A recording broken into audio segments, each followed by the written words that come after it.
Hello friends, welcome back to my channel. तर आज आपण इथे पपई कापणार आहोत आणि पपईबद्दलची थोडी माहिती घेणार आहोत. तर अशा पद्धतीने पपई कट करायची असेल, मोठी जर पपई असेल सिलेंडर सिलेंडर शेपवाली, तर तिला डायरेक्टमधून कट करा आणि या पद्धतीने तिच्यामधलं सर्व बी काढून घ्या.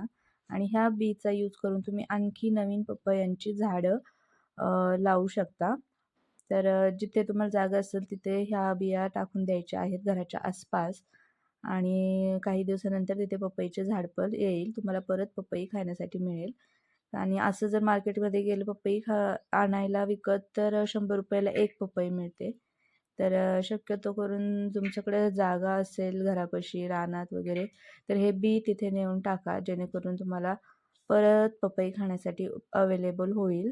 तर पपई ही आपल्या शरीरासाठी खूप आवश्यक आहे आणि गोड पपई जर गोड असेल तर त्या अजूनच चांगलं वाटतं खाण्यासाठी.